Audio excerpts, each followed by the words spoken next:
तुम जानते हो ना तुम्हें तख्त पर बैठकर क्या करना है? वो भी नया बादशाह मुंतखब होता है, अपने भाइयों का कत्ल करवा दे। दुख है मुझे, बहुत दुख।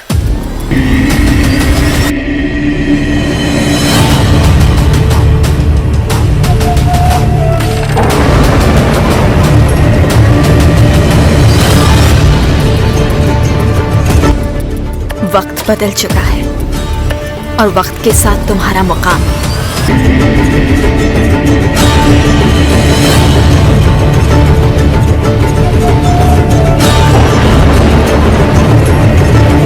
आका ने अपने भाई के कत्ल का हुक्म जारी किया है या नहीं? आज मैं इस तख्तपोशी के मौके पर इस तख्त को खून से रंगना नहीं चाहता। आज से पहले ऐसा कभी नहीं हुआ है, जानती हो? आप जानती हैं अहमद को उनकी उम्र ही क्या है, वक्त के साथ फैसले करना सीख जाएंगे। कोसम सुल्तान का सबसे बड़ा कारनामा जिसकी मिसाल पूरी खिलाफत उस्मानिया में नहीं मिलती।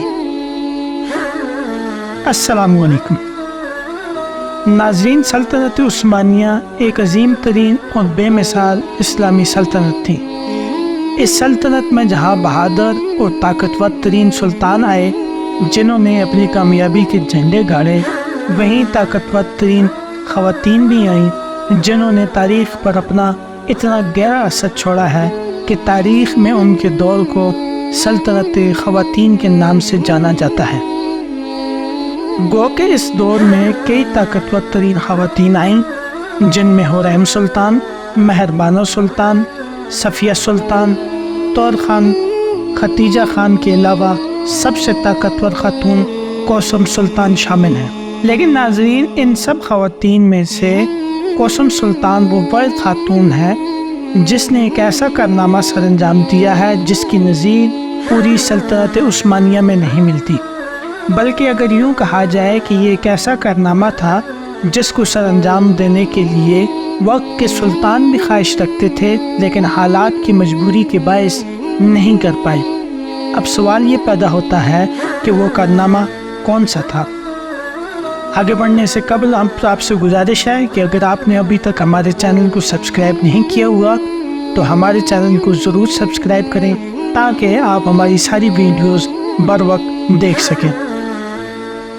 नाज़रीन, सल्तनत उस्मानिया में बरादर कुशी की रवायत का खात्मा कोसम सुल्तान की बदौलत हुआ।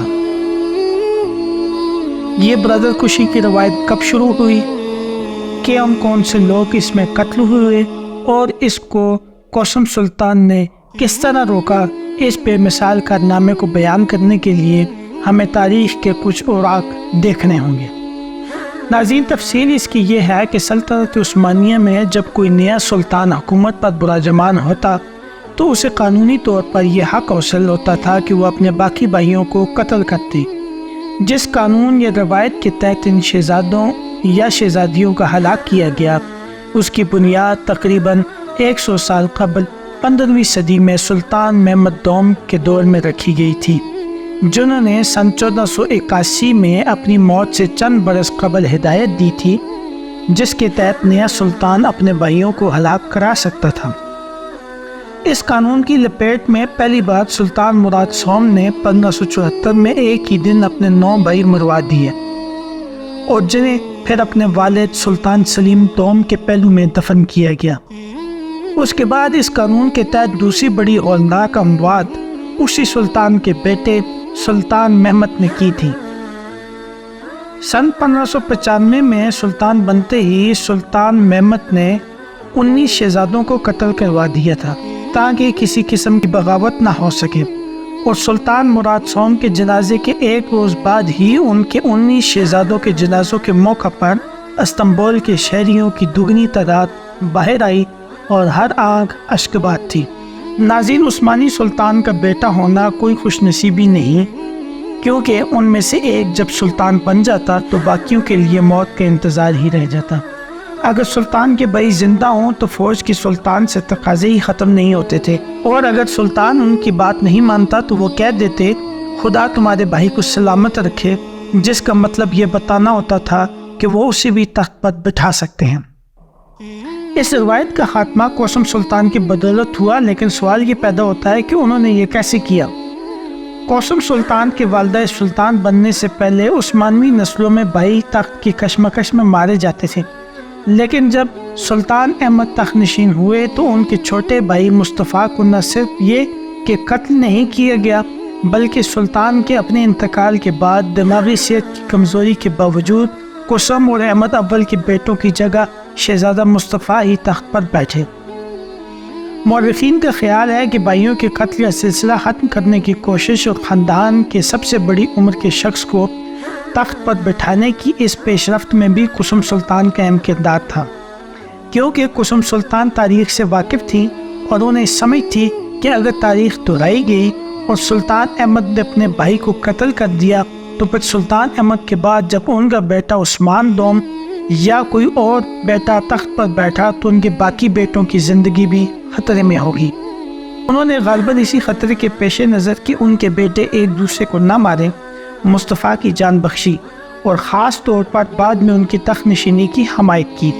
ناظرین، یہاں یہ بھی دلچسپ پہلو ہے کہ عثمان دوم کے انتقال کے بعد قاسم سلطان کا بیٹا مراد تخت پر بیٹھا اور اس نے بغداد اور صفوی سلطنت کے خلاف کامیاب مہمات کی آڑ میں 2 بھائی ہلاک کروائے، اور ابراہیم کی جان قاسم سلطان کی براہ راست مداخلت سے بچی۔